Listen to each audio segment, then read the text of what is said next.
어느 어머니의 간증입니다.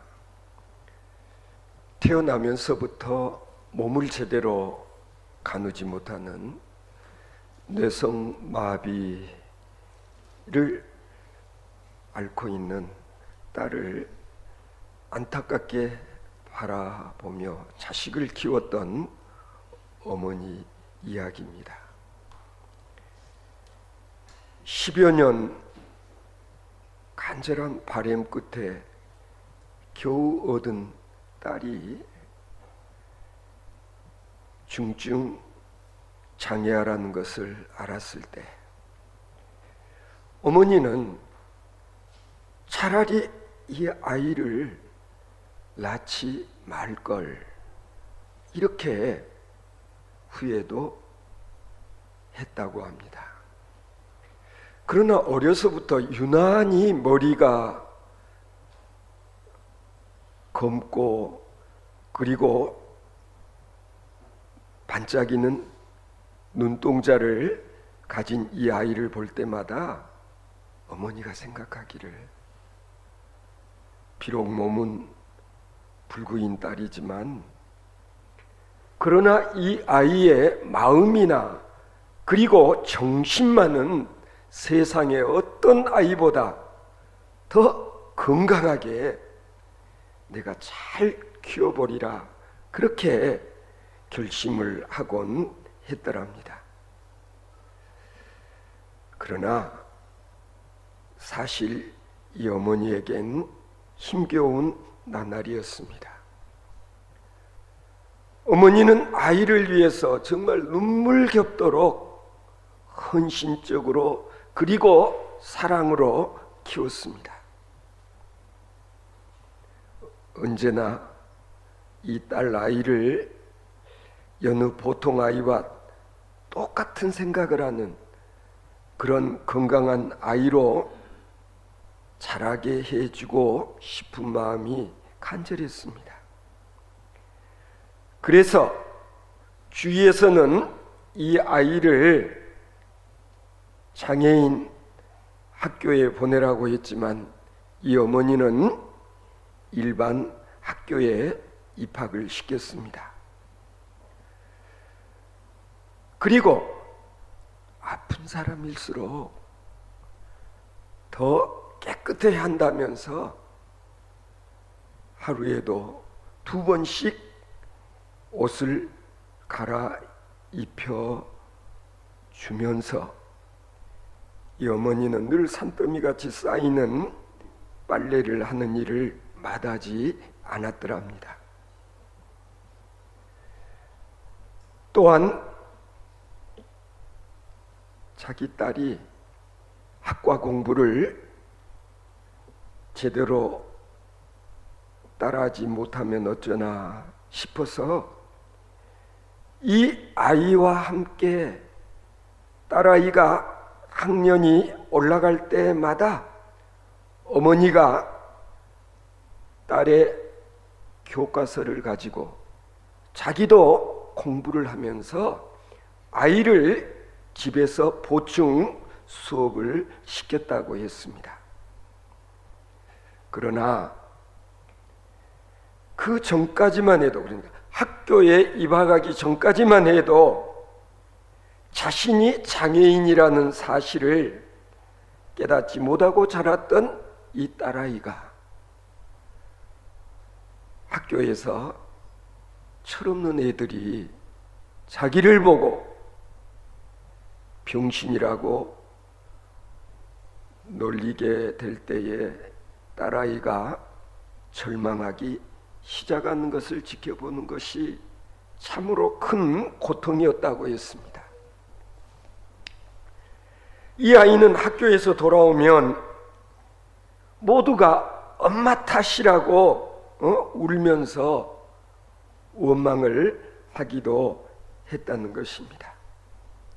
그런 딸을 지켜봐야 하는 어머니는 슬픔으로 가슴이 미어지는 듯 했다고 심경을 토로했습니다. 그러나 애써 어머니는 티내지 아니하고 그런 딸아이를 가슴으로 안아주며 말했습니다. 야, 울지 마라. 이 세상에서 가장 불행한 사람은 육체적으로 불구인 사람이 아니라 남을 사랑하지 못하는 그런 마음을 지닌 사람이 진짜 불구인 사람이란다. 그러나 너는 다른 불쌍한 사람을 볼 때마다 사랑하지 않니? 그러니 넌 조금도 불행하지 않아. 넌 누구보다 건강한 아이인 거야. 그러나 그렇게 위로하는 어머니의 말에도 조금도 아랑곳하지 않고 딸아이가 눈물로 날밤을 지새우곤 했다는 것입니다. 그래도 어머니의 깊은 뜻은 꺾이지 않았고 학교에 가지 않겠다고 떼를 쓰는 아이를 달래가면서 중학교를 졸업시켰고 그리고 이제 고등학교를 졸업시키게 되었습니다. 그동안 이 어머니의 헌신적인 사랑이 이 딸아이로 하여금 절망을 딛고 일어서게 하는데 결정적인 힘이 되었던 것입니다. 아이는 누구보다 건강한 정신과 그리고 마음을 가진 사람으로 성장할 수 있었습니다. 드디어 고등학교 졸업장을 받아든 순간 이 딸아이는 그동안 자기를 위해서 정말 고통받았을 어머니의 그 아픔과 멍해를 헤아려 보았습니다. 그리고 오늘 자신이 이렇듯 고등학교 졸업장을 받을 수 있게 된 것은 온전히 어머니의 사랑의 열매라는 것을 깨달아 알 수 있었습니다. 학교에서도 이 어머니의 딸아이에 대한 극진한 사랑과 그 정성 지켜보았기 때문에 그의 졸업식에서 졸업생 대표로 송사를 이 딸에게 맡겼습니다. 딸아이는 단상에 올라 세상에서 가장 사랑하는 어머니를 향해 말했습니다. 제가 만약 이 다음에 세상에 다시 태어나게 된다면 그때는 우리 어머니의 어머니로 태어날 수 있기를 소원합니다. 어머니의 끝도 깊이도 모르는 사랑을 갚을 수 있는 길은 오직 그 길뿐이기 때문입니다. 그렇게 말하는 딸 아이의 송사를 들으면서 졸업식 송사에 대한 답사를 들으면서 졸업식장에 왔던 모든 사람들이 눈물을 흘렸다는 이야기. 여러분 어떻습니까? 우리는 여기에서 자식이 어머니의 사랑의 넓이와 그리고 그 깊이를 깨달아 알게 된다고 하는 것이 결코 쉬운 일이 아니라는 것을 확인할 수 있습니다. 언제나 알게 될까? 그렇잖아요? 언제쯤 철이 들어서 진짜 부모의 사랑과 은혜가 어떤 것인지를 깨달아 알 수 있게 될까? 몇 번 말씀드린 적이 있습니다. 니들도 시집장가 가서 애 낳아 길러봐야 그때나 내 속을 알게 될 것이다. 그런 말씀들 하시기도 하고 들어본 기억 혹 있지 않습니까? 마찬가지입니다. 우리는 하늘 아버지의 사랑, 하나님의 사랑 또한 마찬가지로 우리를 향하신 하나님의 사랑이 얼마나 넓고 깊고 큰 것인가를 깨달아 알 수 있을 때까지 꽤 시간을 필요로 한다는 사실 인정하지 않으면 안 될 것입니다. 오늘 본문 말씀 가운데 하나님 아버지의 사랑과 은혜, 그것은 다름 아닌 말씀이 육신이 되어 우리 가운데 거하게 된 소위 성육신의 사건을 통해서 우리는 그것을 깨달아 알 수 있어야 된다. 하나님의 아들 독생자 예수께서 이 세상에 인간의 모습으로 오신 이 일 하나만으로도 우리는 하나님 사랑이 무엇인지, 하나님의 은혜가 어떤 것인지를 알아야 된다는 거예요. 베트너라는 미국의 신학자가 은혜에 대해서 이렇게 정의해 놓은 것을 본 적이 있습니다. 은혜는 무가치한 죄인에게 베풀어진 하나님의 자유롭고 과분한 사랑과 호의를 말한다. 무슨 뜻일까요? 은혜라고 하는 것은 받을 자격이 전혀 없는 사람에게 주어지는 하나님의 호의를 말하는 것이다. 좀 더 풀어 설명하자면 은혜라고 하는 것은 죄인된 나를 향한 하나님의 구체적인 사랑을 깨달을 때에 나타나는 것이다. 그게 은혜다. 그렇게 정의를 했습니다. 이해가 되십니까? 따라서 은혜라고 하는 것은 하나님의 말씀이 인간의 몸을 입으시고 성육신하신 그 자체가 곧 하나님의 사랑이요 하나님의 은혜란 것을 알아야 된다는 거예요. 하나님께서 뭐가 아쉬워서 인간의 몸을 입으시고 우리 인간 가운데 오셨을까? 이것이 하나의 사실 신비가 아닐 수 없습니다. 이걸 설명하고 이걸 통해 하나님의 사랑을, 은혜를 깨달아 알 수 있다고 하는 것 쉬운 일이 아닌 것입니다. 여러분,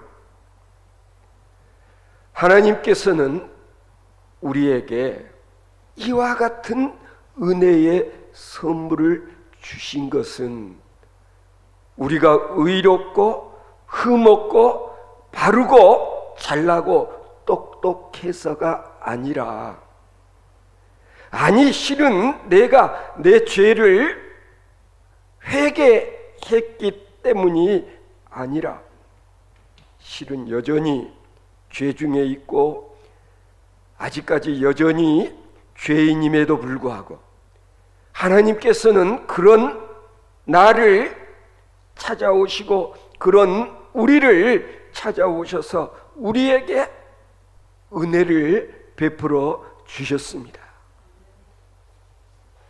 죄가 있음에도 불구하고 하나님께로 나오기만 하면, 하나님을 향해 나오기만 하면 하나님께서는 마치 내가 죄인이 아닌 것처럼, 죄 없는 자인 것처럼 우리를 용납해 주시는 하나님, 그 하나님의 사랑, 그 은혜를 우리가 깨달아 아는 일이 중요한 것입니다.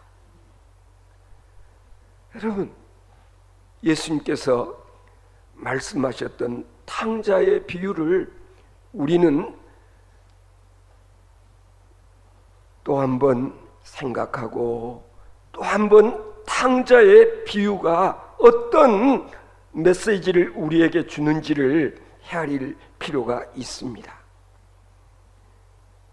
뻔뻔스러운 자식, 철없는 자식, 아버지에게 미리 자기의 지분을 달라고 해가지고, 아버지가 돌아가시지도 않았는데 자기가 장차 상속받을 분깃을 달라고 해가지고 그것을 가지고 세상에 나아가 허랑방탕하며 몸과 마음 다 더럽히고 창기들과 놀아나며 가진 모든 것 다 말아먹고 알거지가 돼버린 아들, 거지 중에 상거지가 되어가지고 결국 다시 아버지 계신 집을 향해 찾아오는 탕자. 여러분, 우리가 예수님의 이 탕자 비유를 보면은요, 집 나간 자식, 아버지는 집을 나간 그 순간부터 그 아들을 기다리고 계셨다. 아니, 어쩌면 아버지는 다 알고 계셨어요. 이 녀석이 분깃을 미리 주면 이거 가지고 세상에 나가서 다 말아먹고 언젠가는 빈털터리가 되어 집을 찾아올 것이라는 사실을 알고 아버지는 그런 자식을 기다리셨다. 무슨 얘기입니까? 네가 밖에 나가서 무슨 짓을 했든지 간에 너는 내 아들이다. 여러분, 아버지는 이미 집 나간 아들, 집을 나가서 허랑방탕한 삶을 살았던 아들, 가진 것 다 말아먹고 폐가 망신해버린 아들, 아버지는 이미 그런 아들을 용서하셨다. 그리고 그 아들이 돌아오기를 기다리고 계셨다. 이게 아버지의 은혜다 라는 것을 예수님은 우리에게 가르쳐 주시기 위해서 이 탕자의 비유를 말씀하셨던 것입니다. 여러분, 아버지가 잘난 자식, 출세 가도를 달리고 있는 자식이기 때문에 아들을 반긴 것이 아니라 보통 자식들보다도 더 못된 자식, 그리고 아버지의 것을 미리 가지고 나가서 다 말아 먹어버린 자식이었음에도 불구하고 그 자식을 용서하시고 그 자식을 기다린 이 아버지의 자식에 대한 은혜는 은혜 위에 은혜가 아닐까. 오늘 성경 본문 말씀에 나오는 은혜 위에 은혜로라, 예수님께서는 바로 이 사실을 탕자의 비유를 가지고 설명해 주셨다는 것을 알 수가 있습니다. 저는 언젠가 어느 선배 목사님께서 이렇게 말씀하시는 것을 들은 적이 있습니다.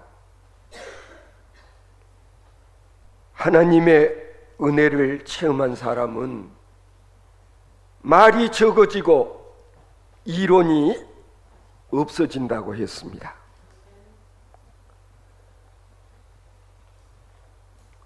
오늘날도 하나님을 알지 못하는 사람들은 온전히 자신의 두뇌만 믿고 그리고 살기 때문에 말이 많고 그리고 이론이 많다는 것입니다.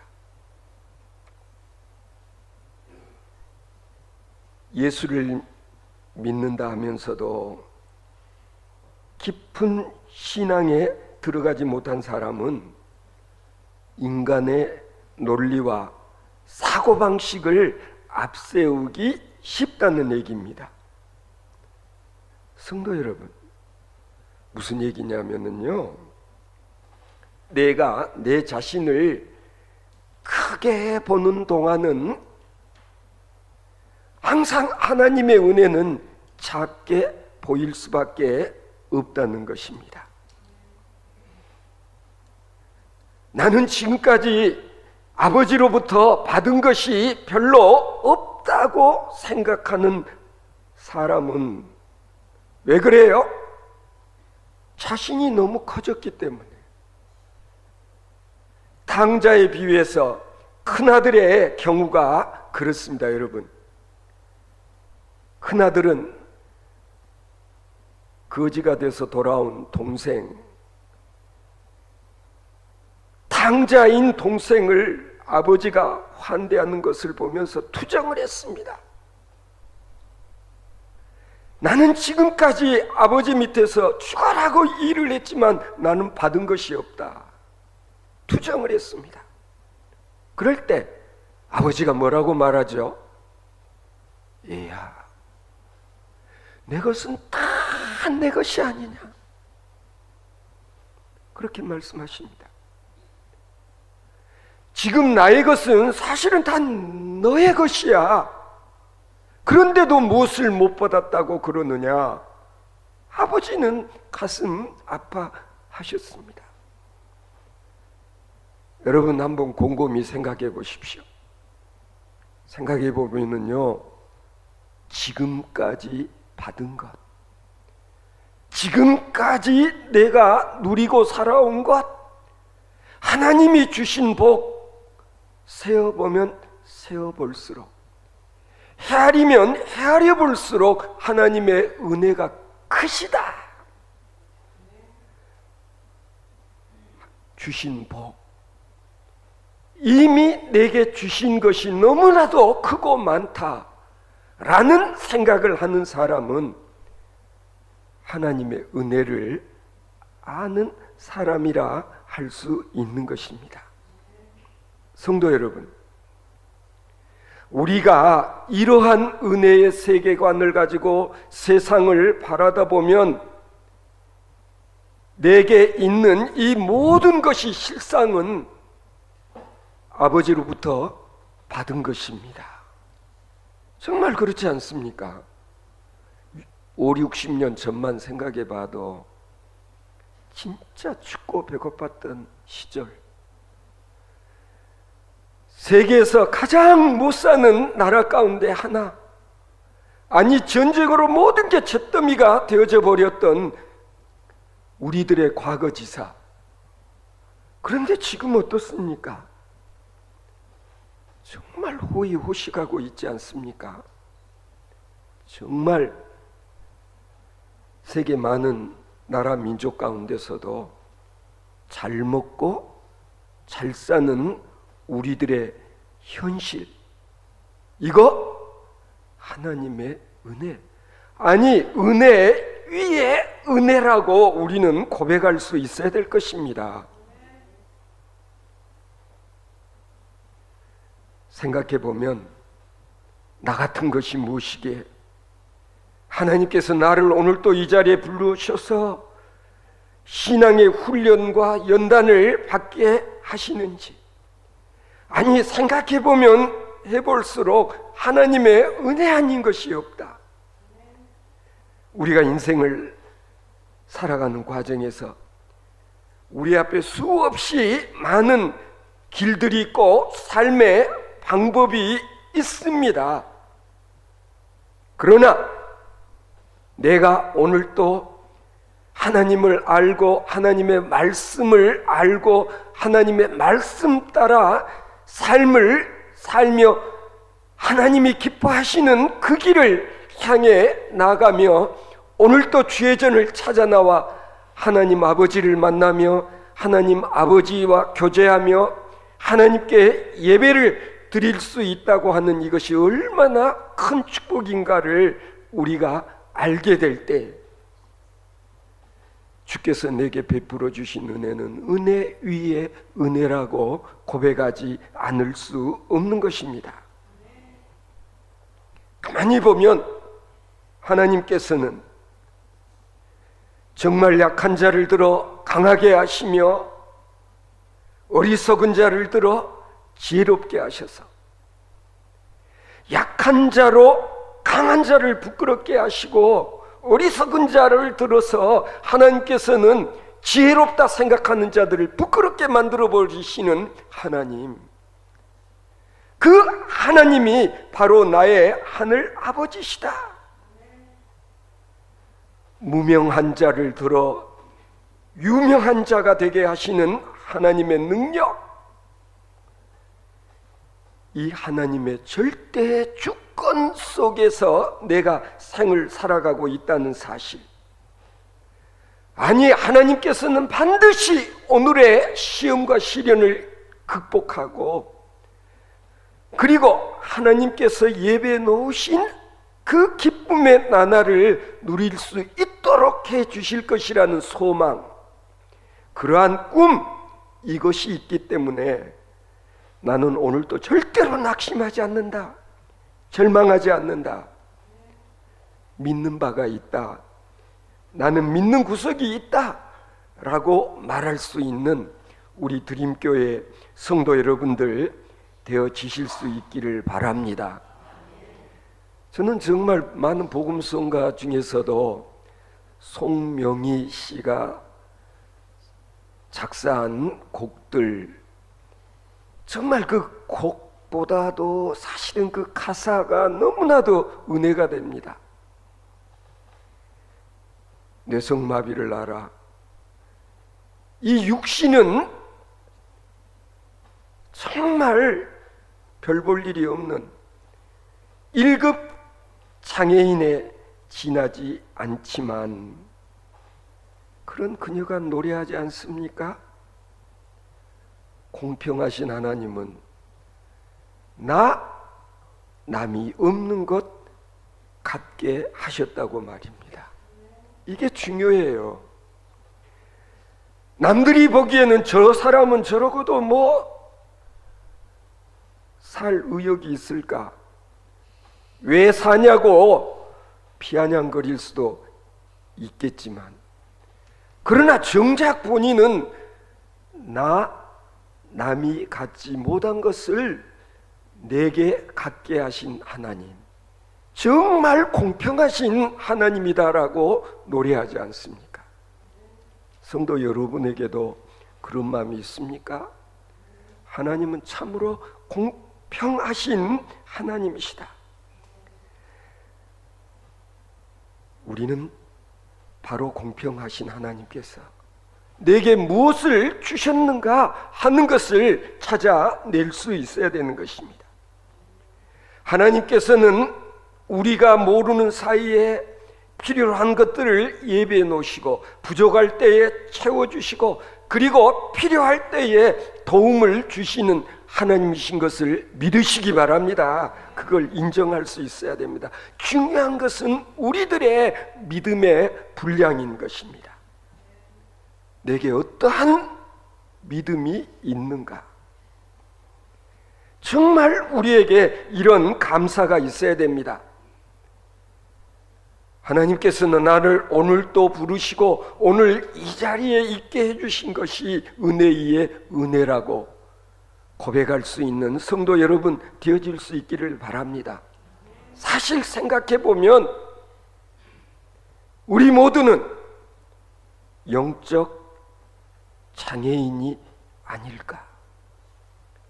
신앙적으로는 우리는 1급 장애인에 지나지 않는다. 하나님께서는 그런 우리를 택하시고 우리를 부르시고 우리가 하나님의 자녀인 것을 늘 인증해 주시지 않습니까? 하나님께서는 우리를 죄인으로 사랑하는 것이 아니고 우리를 의인으로 사랑하신다. 인정하십니까?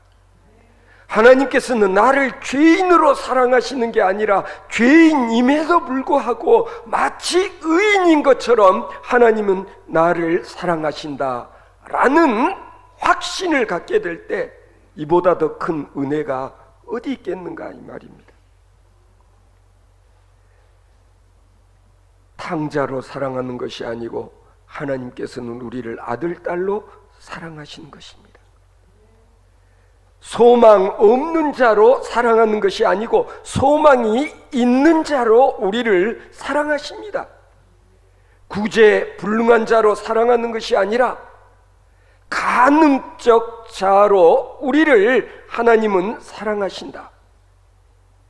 하나님께서는 나를 사랑하셔서 분명히 언젠가는 하나님께서 꼭 필요로 하실 때에 하나님의 일꾼으로 나를 들어 쓰실 것이라는 그런 믿음을 잃어버리지 않는 여러분 되시기를 바랍니다.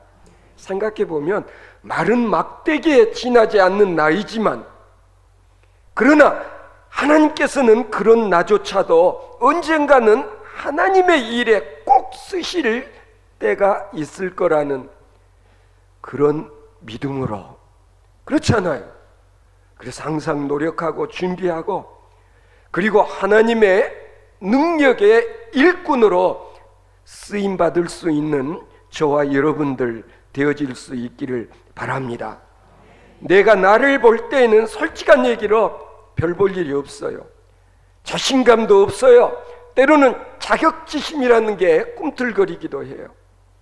그러나 그런 나를 능력에 하나님께서 붙들어 주시고 그리고 그런 나를 하나님께서 도구로 사용하시게 되면 나는 다른 사람이 할 수 없는 하나님의 일을 반드시 하게 되는 그런 일꾼이 되어질 줄로 믿으시기 바랍니다.